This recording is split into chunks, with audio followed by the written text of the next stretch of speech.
샬롬. 걸리버 여행기 두 번째. 내 손에서 내 손까지 굴러와서 마개를 땄다. 거기에는 음료가 4분의 1리터 정도밖에 들어있지 않았으므로 나는 단숨에 다 마셔버렸다. 그것은 부르고뉴 와인 같은 맛이 났지만 한결 더 감미로웠다. 그들은 내게 두 번째 큰 통을 가져왔고 나는 단숨에 마시고서는 좀 더 가져오라고 손짓을 했다. 하지만 그들은 더 이상 내놓을 통이 없었다. 내가 이런 경이로운 행동을 대해 보이자 그들은 기뻐서 소리쳤고 내 가슴 위에서 춤을 추면서 아까 했던 말인 해키나 대구를 몇 차례 반복해서 말했다. 그들은 깨끗이 비워버린 두 통을 땅으로 내던지라고 나에게 신호를 했고 그에 앞서 보라크 미볼라라고 외치면서 땅에 있는 사람들에게 비켜서라고 경고했다. 그들은 공중에 떠오르는 두 통을 보자 다 같이 해키라 대굴하고 소리쳤다. 솔직히 고백하거니와 나는 그들이 내 몸 위에서 앞뒤로 왔다 갔다 하는 동안에 내 소나기로 잡을 수 있는 40명 혹은 50명을 소나기에 움켜잡고 땅에다 내 패대기 치고 싶은 욕구를 문득 느꼈다. 그러나 아까 몸에 맞았던 화살의 고통이 기억났고 그건 그들이 내가 할 수 있는 최악의 것은 아닌 것 같았다. 또 내가 아까 지체 높은 사람에게 순종적인 태도를 보인 것은 명예를 지키겠다고 약속을 한 것이나 다름없었다. 이런 것들을 생각하면서 그런 공격적 욕구를 억누를 수 있었다. 게다가 엄청난 비용도 아끼지 않고 내게 관대한 대접을 해준 사람들에게 나 또한 상호 우위의 정을 베풀어야 마땅하다고 생각했다. 그러나 나는 이 소인들의 대담한 행동에 내심 경탄을 금할 수 없었다. 그들은 나의 왼쪽 손이 자유로운 상태에 있는데도 개의치 않고 내 몸 위를 자유롭게 왔다 갔다 했다. 또 틀림없이 내가 아주 엄청난 괴물처럼 보일 텐데도 전혀 두려워하는 기색이 없었다. 잠시 뒤 내가 더 이상 고기를 달라고 하지 않자 내 앞에 황제가 보낸 높은 신분의 인물이 나타났다. 그 정부 고관은 내 오른쪽 다리의 발목 부분에서 올라와서 내 얼굴까지 전진해 왔는데 수행원이 약 12명이었다. 그는 폐하에 옥새가 찍힌 신임장을 꺼내서 내 눈앞에 들이밀고는 약 10분간 연설을 했다. 그는 화를 내는 기색은 없었으나 말하는 어조는 결연했다. 나는 가끔씩 앞쪽을 가리켰는데 비록 나중에 알게 된 것이지만 800m 정도 떨어진 수도를 가리키는 것이었다. 정부의 내각에서 나를 수도로 데려오라고 결정했고 폐하가 승인했다는 것이다. 나는 몇 마디 대답을 했으나 아무 소용이 없었다. 나는 자유로운 왼손을 들어서 그들이 다칠까봐 정부 고관과 수행원들의 머리 훨씬 위쪽으로 들어 올렸다. 오른손에다 갖다 놓고 이어 내 머리와 몸을 가리키면서 결박을 풀어달라는 표시를 했다. 고관은 내 뜻을 잘 알아듣는 것 같았다. 하지만 그는 머리를 흔들면서 안 된다는 뜻을 표시하고 또 양손을 포개어 보여주면서 내가 포로 자격으로 수송되어야 한다는 것을 알렸다. 그렇지만 고관은 내가 고기와 음식을 충분히 먹는 등 잘 대접을 받지 않았느냐고 몸짓과 손짓으로 의사표시를 했다. 그 순간 또다시 내 힘으로 결박을 풀어버릴까 하는 생각이 들었다. 그러나 내 얼굴과 양손에 아까 화살을 맞았을 때의 따끔거리는 고통이 여전히 느껴졌다. 사실 내 부부는 물집이 잡혔고 또 여러 개의 화살이 아직도 얼굴과 양손에 박혀 있었다. 게다가 적들의 숫자가 점점 더 늘어나는 것도 목격했다. 나는 그들이 원하는 대로 나를 처분해도 좋다는 신호를 보냈다. 그리고 후르고와 그의 수행원들은 아주 공손하면서도 쾌활한 표정으로 내게서 물러갔다. 곧 나는 사람들이 일제히 소리치는 것을 들었는데 베풀룸 셀란이라는 말이 여러 번 반복되었다. 여러 명의 사람들이 내 왼쪽 옆구리에 달라붙어 결박한 밧줄을 어느 정도 풀어주는 것을 느꼈고, 그래서 오른쪽으로 몸을 돌리면서 소변을 볼 수 있게 되었다. 엄청난 양의 오줌에 소인들은 크게 놀랐다. 그들은 앞서 나의 동작으로 내가 무슨 행동을 하려는지 알아차리고 엄청난 소음과 경류를 일으키며 쏟아지는 물살로부터 몸을 피하기 위해서 내 오른쪽 옆구리에서 좌우로 멀찍이 벌려서 있었다. 그러나 이렇게 하기 전에 그들은 내 얼굴과 손에 아주 좋은 냄새를 풍기는 연고를 발라주었다. 그 연고 덕분에 몇 분 사이에 화살에 맞아 따끔거리던 통증이 다 사라졌다. 이런 편안한 상황에다 아주 영양가 높은 고기와 음료를 먹고 마셔서 원기가 회복된 탓인지 나는 곧바로 다시 잠에 떨어졌다. 나중에 들어서 한 이야기지만 나는 8시간 정도 잠을 잤다. 그건 별로 놀라운 일이 아니었다. 의사들이 황제의 명령으로 와인통에다 수면제를 섞었던 것이다. 내가 상륙하여 풀밭에 드러누워 자고 있던 그 순간에 황제는 지금 전령에 의하여 그 소식을 보고받은 듯했다. 황제는 이어 내각에서 내가 위에서 말한 방식으로 나를 결박하도록 명령을 내렸다. 결박 작업은 내가 잠들어 있던 밤중에 수행되었다. 또 내게 다량의 고기와 음료를 보내주고 그 다음에는 수송 기계를 준비하여 수도로 데려오라고 지시했다. 이러한 결단은 아주 과감하면서도 위험한 것이었다. 나는 이와 유사한 상황을 만나면 그 어떤 유럽의 군주도 이런 결단을 내리지 못할 것이라고 확신한다. 하지만 내가 보기에 그 조치는 아주 신중하면서도 관대한 것이었다. 가령 이 사람들이 내가 잠들어 있는 동안에 창과 화살로 나를 죽이려 했다고 가정해보자. 나는 따끔거리는 화살을 느끼자마자 잠에서 깨어났을 것이고 그 고통 때문에 나의 분노와 체력은 엄청나게 솟구쳤을 것이다. 당연히 나를 결박한 밧줄 따위는 가볍게 풀어버렸을 것이고 그 다음에 그들은 아무런 저항도 하지 못하고 일방적으로 당했을 것이며 또 내게서 아무런 자비도 기대하지 못했을 것이다. 이 사람들은 가장 뛰어난 수학자들이었고 명성 높은 학문의 후원자인 황제의 포용과 격려에 의하여 완벽한 수준의 기계공학에 도달했다. 이 군주는 나무들이나 다른 무게 나가는 것들을 수송하기 위하여 바퀴 달린 수송 기계를 여러 개 준비해 두었다. 그는 나무가 울창한 숲속에서 엄청나게 큰 군함들, 그중 어떤 것은 길이가 3미터나 되었다. 군함들을 건조하고는 그 수송 기계들을 사용하여 300 내지 400미터 떨어진 바다까지 수송했다. 500명의 목수와 기사들이 즉각 그들 나라가 갖고 있는 가장 큰 수송 기계를 준비하는 작업에 달려들었다. 그것은 땅에서 8cm 높이로 들어올린 목재 기계였는데 길이 2m, 너비가 약 1.2m였고 그 밑에는 22개의 바퀴가 달려 있었다. 나는 아까 사람들이 일제히 소리치는 것을 들었는데 그건 바로 그 수송 기계가 도착했기 때문이었다.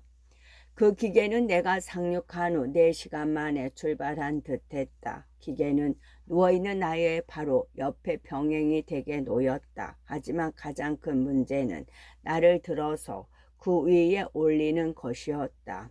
이 작업을 위하여 30cm 높이의 기둥 80개가 세워졌다. 그리고 갈고리를 써서 짐 꾸리는 끈처럼 굵은 노끈들을 일꾼들이 내 목, 양손, 상체, 두 다리 등에 튼튼하게 감아놓은 무수한 붕대에 고정시켰다.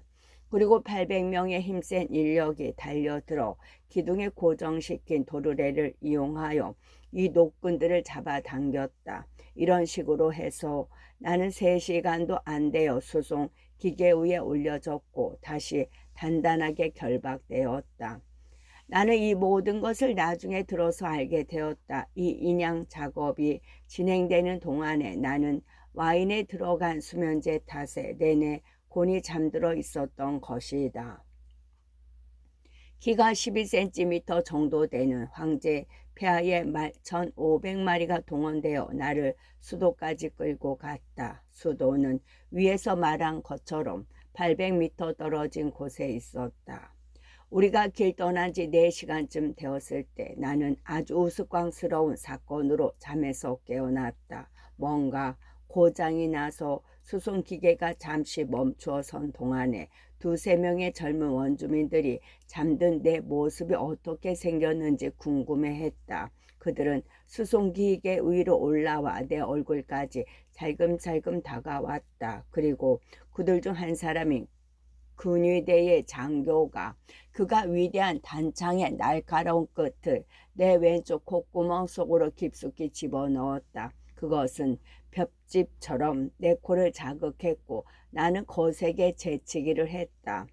그러자 그들은 아무도 눈치채지 못하는 가운데 현장에서 사라졌다. 나는 수송 도중에 갑자기 깨어난 사건의 전말을 3주 후에나 알게 되었다. 우리는 그날 내내 장거리 행군을 했고 밤이 되자 멈추어 섰다. 나의 양옆에는 각 500명의 근위 대원이 보초를 섰는데 절반은 횃불을, 나머지 절반은 활과 화살을 들고 대기했다. 내가 조금이라도 움직일 것 같으면 화살을 날리기 위해서였다. 그 다음날 아침 해가 뜨자 우리는 행군을 계속했고 정오 무렵에 도성의 출입문으로부터 약 200m 떨어진 지점에 도착했다. 황제와 궁중신하 전원이 우리를 마중 나와 있었다. 하지만 정부의 고관들은 황제가 직접 내 몸에 올라가서 옥체를 위태롭게 하는 일은 절대로 있어서는 안 된다고 만류했다.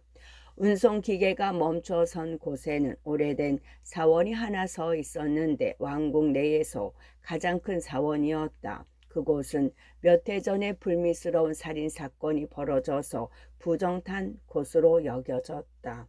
그리하여 일반인들이 사용할 수 있도록 용도가 전환되었고 모든 장식품과 직기들을 지워졌다. 나는 이 건물에 머물기로 결정되었다.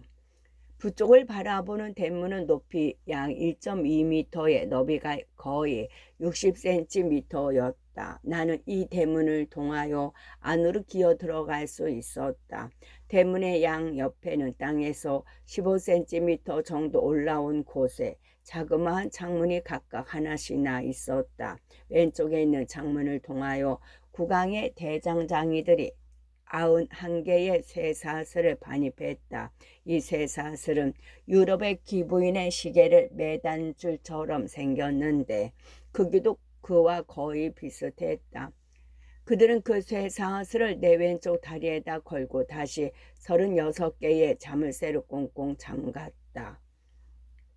이 사원의 맞은편 큰 길 저쪽 약 6m 떨어진 곳에는 대략 1.5m 높이의 작은 탑이 하나 있었다. 황제는 나를 쳐다보기 위해 공중 대신들과 함께 이 탑에 올랐다. 나는 그들을 직접 보지는 못했고 나중에 들어서 이 사실을 알게 되었다.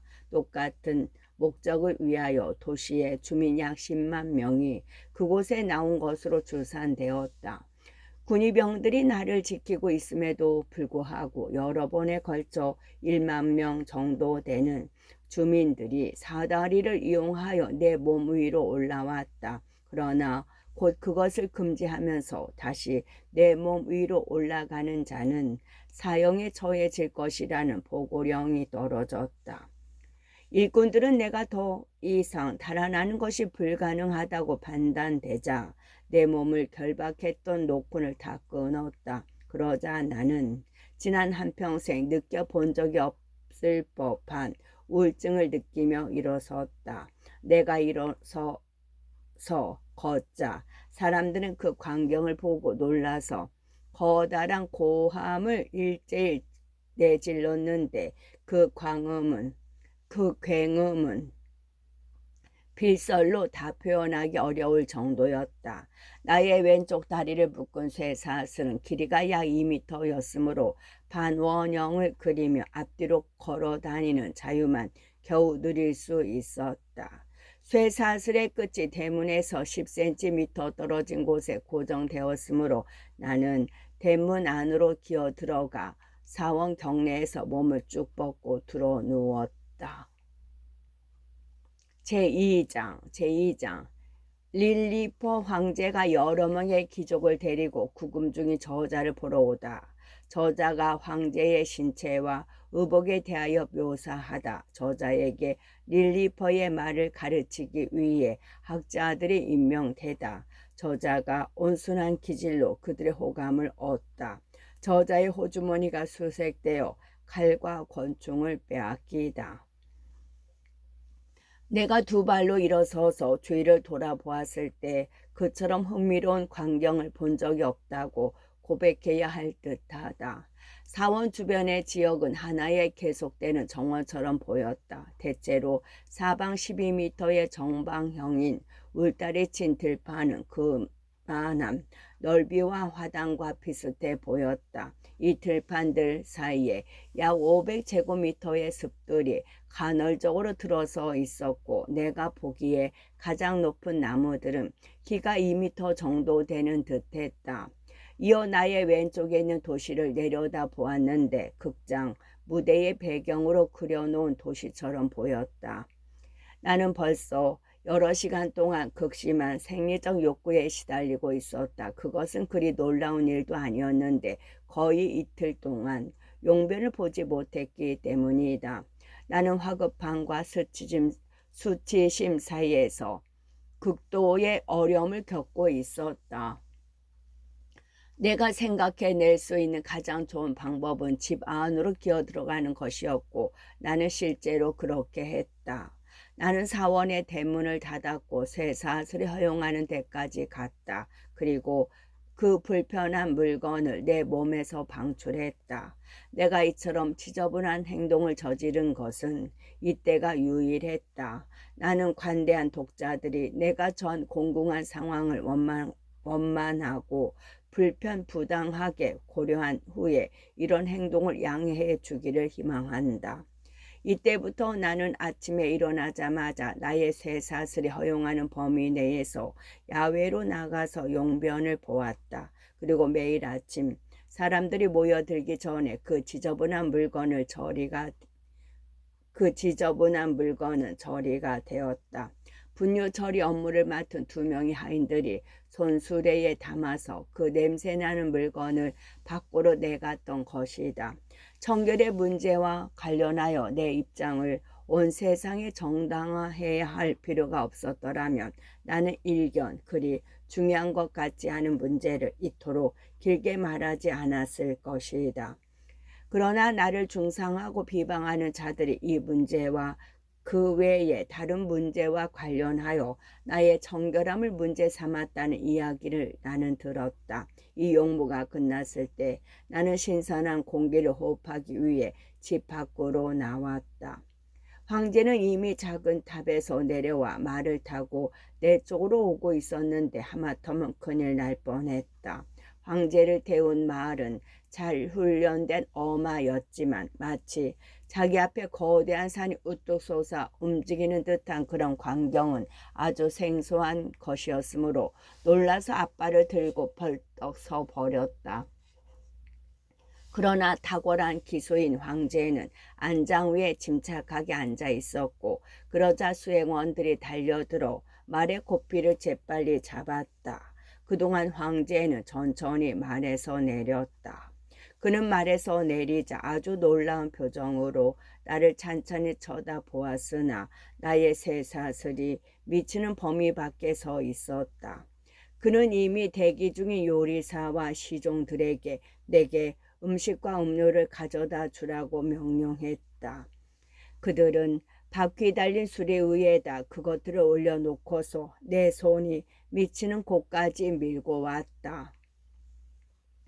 나는 그 수레에서 음식을 집어들고 곧 비워 버렸다. 20대의 수레에는 고기가 가득 들어있었고 열대에는 술이 들어있었다. 고기 같은 각수레에는 두세 번 씹어 먹을 만한 분량의 고기가 들어있었다. 음료는 도자기 병에 들어있었는데 술에 한 대당 병이 10개씩 있어서 그것을 몽땅 한 번에 마시고 나머지도 그런 식으로 마셨다. 황후와 황자, 황녀들은 여러 명의 귀부인들을 대동했으나 멀찍이 떨어진 곳에 마련된 의자에 앉아 있었다. 나는 황제의 말에 놀라서 앞발을 저드는 사고가 발생하자 그들은 의자에서 내려와 황제에게로 왔다. 나는 이제 황제의 용무에 대해서 말하겠다. 그는 궁정의 그 어떤 신하보다 내 손톱만큼이나 키가 더 컸는데 그것만으로도 상대방의 가슴에 두려움을 심어주기에 충분했다. 그의 얼굴은 강인하면서도 남성적이었고 오스트리아풍의 입술에 매부리 고였다. 안색은 올리브 빛깔이었고 자세는 꼿꼿했으며 상체와 사지에는 잘 균형이 잡혀 있었다. 그의 몸짓은 우아했고 행동 거지는 장엄했다. 그는 당시 28세 9개월이었으므로 한창 때를 지나기는 했으나 즉위하여 통치한 지 7년이 지났고 하는 일마다 축복을 받았으며 전투를 하면 대체로 승리했다. 황제를 좀 더 자세히 보기 위하여 나는 옆으로 누웠고 그리하여 내 얼굴은 그와 병행을 이루었다. 이제 그는 내게서 약 3미터 떨어진 지점에 서 있었다. 나는 그 후에도 황제를 내 손바닥 위에 올려놓고 내려다 본 일이 여러 번이었으므로 그의 신상 묘사는 아주 정확하다고 자신한다. 황제의 의복은 아주 단순하고 소박했으며 아시아와 유럽의 중간에 해당하는 패션이었다. 그는 머리에 보석들이 상감된 가벼운 황금 투구를 쓰고 있었는데 투구 끝부분에는 깃털이 달려 있었다. 그는 내가 혹시라도 움직일 때를 대비하여 칼집에서 뽑은 칼을 손에 들고 있었다. 그 칼은 길이가 거의 8cm였는데 칼자루와 칼집은 다이아몬드가 상감된 금으로 만든 것이었다. 그의 목소리는 날카로웠으나 아주 뚜렷하고 분명했고 그래서 나는 일어섰을 때 그 소리를 똑똑히 들을 수가 있었다. 귀부인들과 궁정신하들은 대부분 화려한 옷을 입고 있었다. 그래서 그들이 서 있는 자리는 황금과 순운의 무늬가 장식된 땅바닥에 펼쳐놓은 패티코트 같은 인상을 주었다. 황제는 내게 말을 걸었고 나는 대답을 했으나 우리는 서로 단 한마디도 알아듣지 못했다. 거기에는 여러 명의 사제와 법률가들이 있었는데 나는 그들의 의복으로 짐작을 했다. 황제는 그들에게 말을 걸어보라고 명령을 내렸다. 나는 내가 조금이라도 알고 있는 독일어와 네덜란드어, 라틴어, 프랑스어, 스페인어, 이탈리아어, 혼성 속어 등을 말해 보았지만 모두 아무 소용이 없었다. 그렇게 2시간 정도 있다가 궁정 사람들은 모두 물러갔고 내 곁에는 강력한 경비 부대가 남겨졌다. 어떻게 하든 내 곁 가까운 곳에 밀고 들어오려고 조바심치는 대중의 뻔뻔함과 때로는 악의를 물리치기 위해서였다. 내가 집 앞에 문 앞에 앉아 있는데 그들 중 몇몇 뻔뻔한 자들이 나를 향해 화살을 발사했고 그중 한 화살은 나의 왼쪽 눈을 거의 맞출 뻔했다. 경비대장은 그 여러 멍의 남봉꾼들을 체포하라고 지시했고 그들은 내 손에 넘겨주는 것만큼 합당한 처벌은 없다고 생각했다. 그의 부하 병사들은 그 지시를 받들어서 장의 손잡이 부분으로 그들을 찔러대면서 내 손이 닿는 곳까지 밀어 넣었다. 나는 그들을 내 오른손으로 모두 잡아서 그중 5명은 상의 호주머니에 집어넣고 6번째 주민에 대하여는 얼굴을 찡그리며 그자를 산채로 잡아먹을 듯한 표정을 지었다. 그 불쌍한 주민은 끔찍한 비명을 내질렀고 경비대장과 장교들은 고통스러운 표정이었다. 특히 내가 손칼을 호주머니에서 끄집어내자 더욱 표정을 관리하지 못했다. 하지만 나는 곧 그들의 공포를 불식시켰다. 나는 온화한 표정을 지으며 그 주민을 묶은 밧줄을 재빨리 끊어주고 그를 땅 위에 내려놓았다. 그는 황급히 현장에서 달아났다. 나는 나머지 주민들도 호주머니에서 하나씩 꺼내서 동일하게 처리했다. 그러자 병사들과 주민들은 나의 관대한 처분에 크게 감동한 모양이었다. 나의 그런 태도는 궁중 여론에서 내게 아주 유리하게 작용했다. 저녁 무렵 나는 아주 힘들게 집으로 들어가 거기 땅바닥에 누웠다. 나는 약 2주간을 그런 식으로 생활했다. 그 기간 동안 황제는 나에게 알맞은 침대를 준비하라는 지시를 내렸다. 일반인이 사용하는 침대 600개가 수레로 내 집에 실려와서 조립 작업에 들어갔다. 우선 150개의 침대들로 너비와 길이를 맞추어 내가 사용할 침대의 바닥을 만들고 나머지 450개로 그 위에 3층을 더 얹었다. 그 침대 덕분에 나는 매끈한 돌로 이루어진 딱딱한 바닥의 압박으로부터 그런대로 해방이 되었다. 그다지 도움은 되지 않았지만 말이다. 그들은 침대와 같은 계산의 비율을 적용하여 내게 깔개, 덮요, 덮개 등을 제공했다. 나처럼 오랫동안 어려움을 겪은 사람에게 그 정도면 침구로는 충분했다. 내가 도착했다는 소식이 왕국 전역으로 퍼져나가자 나를 보기 위해 엄청나게 많은 숫자의 부자, 가난한, 한가한 사람, 궁금증 많은 자들이 수두로 몰려들었다. 그리하여 자칫 마을들이 텅 비고 농사와 가사일에 대하여 엄청난 대만이 발생할 뻔했으나 황제는 여러 번의 칙령과 국가 보고령을 내려서 그런 불편한 상황이 벌어지는 것을 미리 막았다. 황제는 나를 이미 본 사람은 즉각 집으로 돌아가되 나의 집 50m 근처까지 다시 오려면 궁정의 사전 허가를 받아야 한다는 칙령을 내렸다. 그 칙령 덕분에 정부의 재무부는 상당한 수수료 수입을 올렸다. 한편 황제는 가기를 여러 번 개최하여 나를 처분할 방향에 대하여 신하들과 논의했다. 나중에 나의 각별한 친구이며 정부 고관이어서 비밀 사항을 많이 아는 사람한테서 들은 이야기인데 궁정은 나 때문에 많은 어려움을 겪고 있었다. 그들은 내가 쇠사슬을 끊고 달아날 것을 우려했다. 나의 식사 비용은 엄청난 규모였고 식량이 모자라서 기근 사태가 올 수도 있었다. 한때 그들은 나를 굶겨 죽일 생각도 했다. 아니면 하다못해 내 얼굴과 양손에 독화살을 쏘아 나를 죽여버릴 수도 있었다. 그러나 그들은 다시 생각해 보았다. 저런 거대한 시체의 악취는 수도에 전염병을 일으킬 수 있고 그 병은 왕국 전역으로 퍼져나갈 수도 있었다. 이런 논의가 오고 가는 중에 여러 명의 군 장교들이 각의 장소를 찾아갔고 그들 중 2명이 방 안으로 들어가 위에서 말한 6명의 범죄자들을 관대하게 풀어준 나의 행동을 보고했다. 황제와 각의 대신들은 그 보고를 받고서 깊이 감동을 받았고 곧 황제의 칙령이 내려졌다.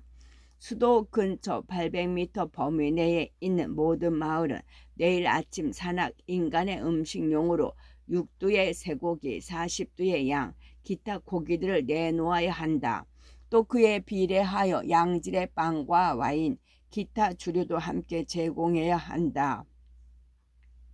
황제는 이어 그 비용을 국고에서 지불하라고 내무부에 명령을 내렸다. 이 비용과 관련하여 황제는 주로 자신의 영지에서 나오는 수입으로 충당했고 신민들에게는 특별한 경우를 제외하고는 세금을 거두지 않았다. 신민들은 전쟁에 나설 때 자기 비용으로 참가해야 하는 의무를 지키고 있기 때문이었다.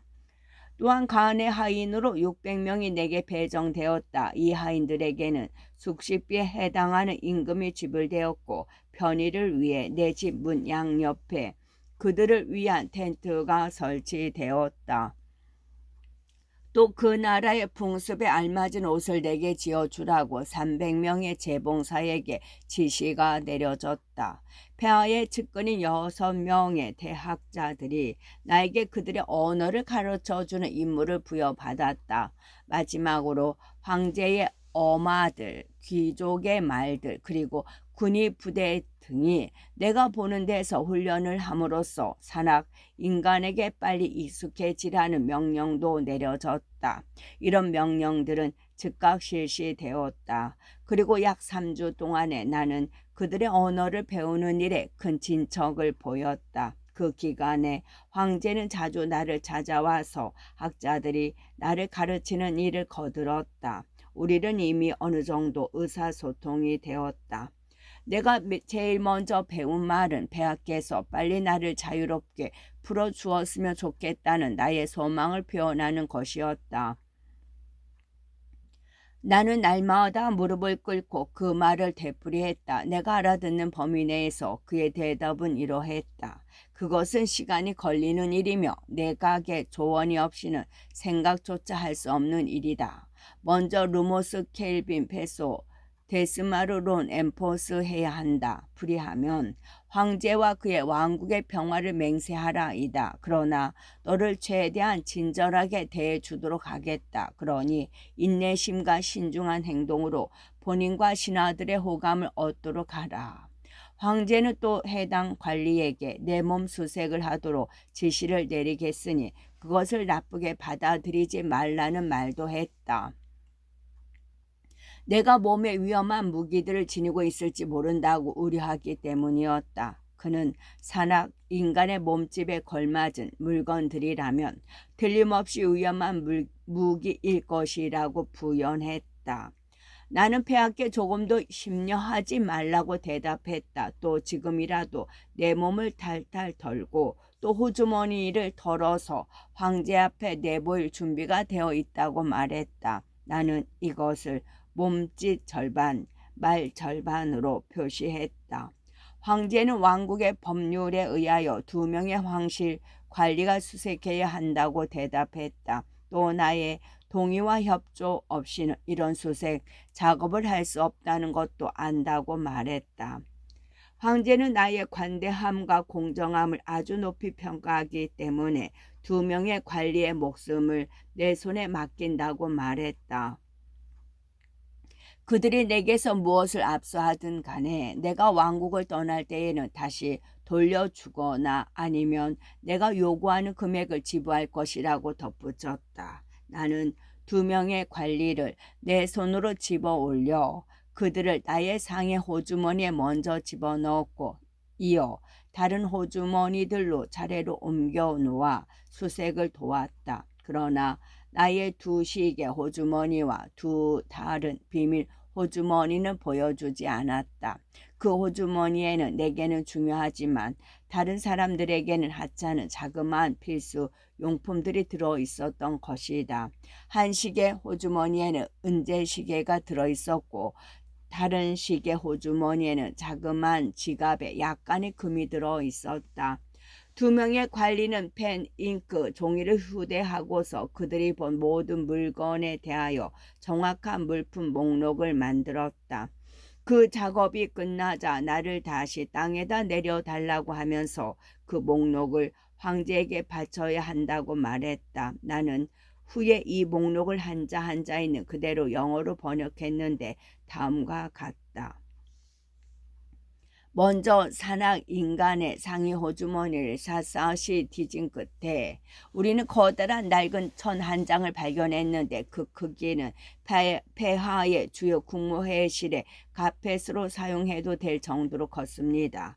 왼쪽 주머니에는 커다란 은재 괴짝이 들어있었는데 역시 같은 은으로 된 뚜껑이 달려 있었습니다. 우리 수색자들은 그 괴짝을 둘 수가 없었습니다. 우리는 그것을 열어달라고 요청했습니다. 우리 중 한 명이 그 괴짝 안으로 들어가 보니 거기 쌓인 먼지가 무릎 절반까지 올라왔고 그중 일부가 우리의 얼굴에 날아들어 우리 두 사람은 여러 번 재치기를 했습니다. 오른쪽 조끼 주머니에서 우리는 얇은 하얀 물질의 덩어리를 발견했는데 그 물질들은 층층이 포개어져 있었고 사람 3명 정도의 크기였으며 단단한 줄로 묶인 데다 검은색 무늬가 표시되어 있었습니다. 천박한 의견이지만 우리는 그것을 메모장이라고 생각하는데 글자 한자가 거의 우리 손바닥만 했습니다. 왼쪽 조끼 호주머니에서는 일종의 도구가 있었는데 그 등에는 20개의 기다란 기둥이 튀어나와 있었습니다. 그 형상은 폐와 궁정의 새 울타리와 비슷했습니다. 우리는 산악 인간이 이 도구로 머리카락을 빗는다고 짐작했습니다. 이렇게 짐작한 것은 우리가 그에게 자주 질문을 하지 않았기 때문인데 그에게 우리의 의사를 전달하기가 어려운 탓도 있었습니다. 그의 중간 덮개, 나는 바지를 가리키는 현지어 람프로로 이렇게 번역했다. 그의 중간 덮개의 커다란 오른쪽 호주머니에서는 우리는 사람 키 정도의 속이 빈 쇠 기둥을 발견했습니다. 그것은 그보다 더 큰 단단한 나무 조각에 고정되어 있었습니다. 기둥의 한쪽 면에는 커다란 새 조각이 튀어나와 있었는데 그 조각에는 굉장한 무늬가 새겨져 있었습니다. 왼쪽 호주머니에도 이와 똑같은 물건이 하나 더 있었습니다. 오른쪽에 있는 새끼 호주머니에는 하얀 금속과 붉은 금속으로 만든 둥그렇고 평평하면서 크기가 서로 다른 조각들이 여럿 있었습니다. 이 하얀 조각들은 은인 것 같았는데 너무 크고 무거워서 저의 동료와 저는 그것들을 들 수가 없었습니다. 왼쪽 새끼 호주머니에는 불규칙한 형태를 가진 2개의 검은 기둥이 있었습니다. 우리는 그 호주머니의 바닥에 서 있었기 때문에 그것들의 꼭대기까지 아주 어렵사리 올라갈 수 있었습니다. 거기에는 우리의 머리보다 2배나 큰 하얗고 둥근 물질이 있었습니다. 2 기둥의 안에는 거대한 쇠나을이 들어 있었습니다. 우리는 이것이 위험한 물건일지 모른다고 우려하여 그에게 그 속에 든 것을 보여달라고 요구했습니다. 그는 그것들을 케이스에서 꺼내더니 그의 나라에서는 그중 하나로 덕수염을 면도하고 다른 하나로는 고기를 써는데 사용한다고 말했습니다. 우리가 들어갈 수 없는 2개의 호주머니가 있었는데 그는 이것을 시계 주머니라고 했습니다. 그것은 그의 중간 덮개의 위쪽을 파고 들어가는 2개의 커다란 틈새인데 복부의 압력으로 딱 달라붙어 있었습니다. 오른쪽 시계 주머니에는 커다란 은재 사슬이 걸려 있었고 그 바닥에는 경이로운 기계가 들어 있었습니다. 우리는 그 사슬의 끝에 있는 기계를 꺼내 보여달라고 지시했습니다. 그것은 지구같이 생겼는데 절반은 은이고 나머지 절반은 다소 투명한 금속이었습니다. 우리는 투명한 금속에 이상하게 생긴 무늬들이 원형으로 배열되어 있는 것을 보았고 그 무늬들을 만져보려 했으나 투명한 물질이 우리의 손가락을 막아냈습니다. 산악 인간이 이 기계를 우리의 귀에 대주었는데 물방앗간처럼 끊임없는 소음이 울려왔습니다. 우리는 그것이 미지의 동물이거나 그를 예배하는 신일 거라고 추측했습니다. 하지만 우리는 후자의 의견이 더 그럴듯하다고 생각합니다. 왜냐하면 그가 그것을 참고하지 않고서는 어떤 일도 하지 않는다고 우리에게 말했기 때문입니다. 그가 다소 불완전하게 의사표시를 했기에 우리가 제대로 알아들었다면 그렇다는 것입니다. 그는 그것을 그의 신탁이라고 불렀고 그것이 그가 평생 동안 어떤 행동을 하든 그에게 시간을 가르쳐 준다고 했습니다. 왼쪽 시계 주머니에서 어부가 어망으로 쓸만한 커다란 그물을 꺼냈는데 지갑처럼 열고 닫을 수 있게 되어 있었고 실제로 그런 용도로 사용한다고 합니다. 우리가 그 그물 안에서 여러 개의 잡다한 금속 조각들을 발견했는데 실제로 황금이라면 상당한 가치가 있을 것이라고 판단했습니다. 이렇게 하여 우리는 폐하의 명령에 따라 끝.